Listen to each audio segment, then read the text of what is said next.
Rev up your engines!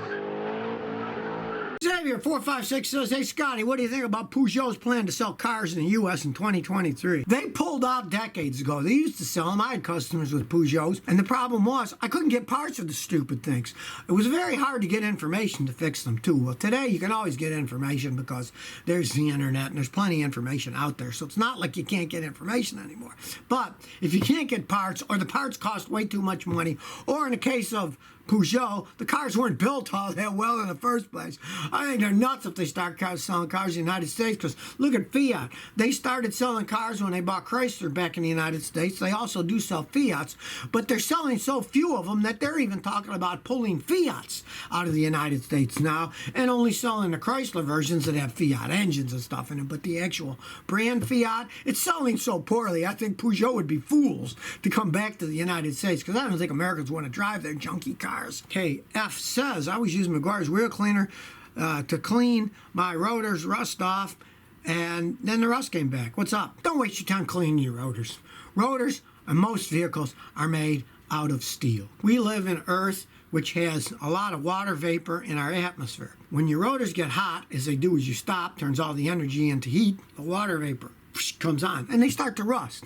Even overnight, you get a little bit of rust. The only part of your rotor that works is the part where the brake pads touch, and you'll see that's all shiny. Now, overnight, it might get a little rust. First time you step on the brakes, it'll wipe the rust off. But there's a lot of part of the rotors that the brake pads don't touch, and they get a surface rust on it. It means nothing. Just live with it. I mean, guys with Porsches and stuff will get special anodized ones, or they'll have them painted with a special paint so they don't rust and they look cool. But I mean, really, just leave them alone. They'll all get a little bit of rust on them. Chris 6523 says, Scotty, I'm thinking about buying a broken Mini Cooper R56N12 engine. Might have bad piston rings. Those engines are disposable pieces of junk. They're not made to last that long. My neighbor's on her third Mini, the first two, the engines wore out in them. And she had less than 100,000 miles on each one. But she's English, so she likes Minis. So she bought another one. Those engines are really not made for being rebuilt. They're not built all that right in the first place. Unless you own a machine shop and you want to play with it and see if you can build it better, I'd say stay away from those things. They're just not made to be rebuilt, and the vehicles aren't that well made themselves, that they just fall apart as they get older. The wiring goes bad. The computer systems crap out on them. And they're very expensive because basically a lot of the parts are BMW parts, which are outrageously priced too. James the First says, Scotty, I watched your video on discount auto parts stores. AutoZone versus O'Reilly. What do you think about other stores like Pep Boy and Napa? Basically, discount auto parts stores all have the same basic framework. They're all competing against each other. Now, years ago, there used to be a real big difference in old mechanics that either hurt their arms, or in those days everybody smoked. They couldn't work in the shop anymore. They'd go to an auto parts store and they'd be the counter man, and they could give people actual advice because they used to be mechanics.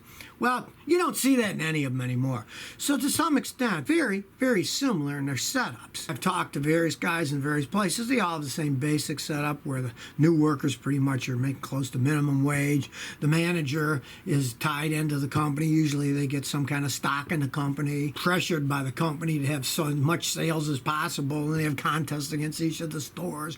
And almost all of them have a reward system, so you get certain bonus points buying at that store. So if you keep going to that company, you'll get points, so they'll try to get you to always come back to their company. So to one extent, they're very similar. Now, a lot of them do sell their own brands. If you're going to do something like that, do a little research before you do. See, do they have problems with their brand? I stopped buying batteries at O'Reilly because the ones they were selling kept going bad on me. So I switched to AutoZone. And I didn't have any problems with their batteries going bad, so I stuck to them. Now, if they start selling bad batteries, well, I'll have to go somewhere else. You got to keep up with the times. But most discount auto parts stores, they're pretty much a similar setup. Mass production, discount auto store stuff. And like I say in the video, always compare prices because you never know.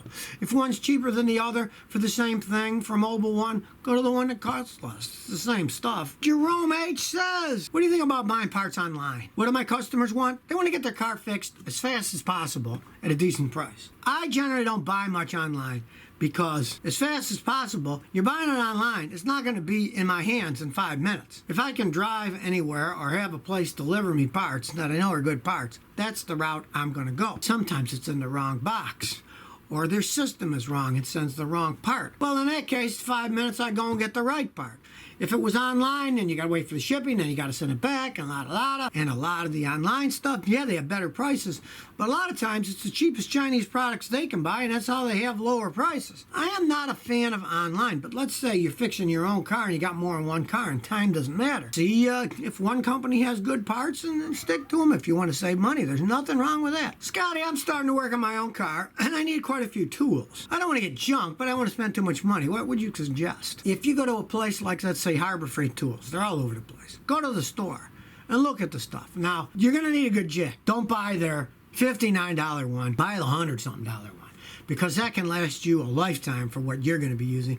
I've had their $100-something jacks, and I've got one that's 25 years old and still works, and I use it every day. Get quality of that, get the jack stands there, and get the steel ones. Don't get the aluminum ones. The steel ones are strong, and yeah, they weigh a little bit more, but they don't weigh that much, and they're going to hold up longer. Look at their hand tools. The heavy-duty steel ones are perfectly fine. You buy them anywhere. There's nothing wrong with buying the heavy-duty quality tools. Now, you don't want to buy the absolute cheap junk like they got tools, electric grinders and stuff that are $19. Well, those are junk. You don't want to buy that. If you're going to get serious tools like that, do like I do. I'll go to places like Home Depot, and I'll get a lot of electric tools there because they sell the quality brands at a better price, and they're not just the cheap junk that you're going to get that's going to last for 3-4 months. I tried that in the past myself, and then all the motors would burn out. They'd break in the middle of a job. So for that stuff, you want to get quality. But for regular hand tools and stuff, you can try one of those Harbor Freight tools. They've got, a decent price for decent tools. Just don't, buy their whole sets of wrenches that are $9.95, because those are junk. John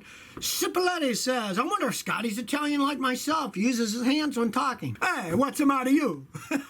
No, mainly I had one of those DNA things done, and it turns out that very Germanic with a little bit of Scottish thrown in, but 7% Asian. So I guess one of my relatives went on the Silk Road to China or something. But I grew up in Niagara Falls, and Niagara Falls has a lot of Italians living in it. So I had a lot of Italian friends, and I'd go over and their mother and father would be screaming at each other, and the kids would be screaming. It was quite entertaining, I have to say. So if you never want to miss another one of my new car repair videos, remember to ring that bell.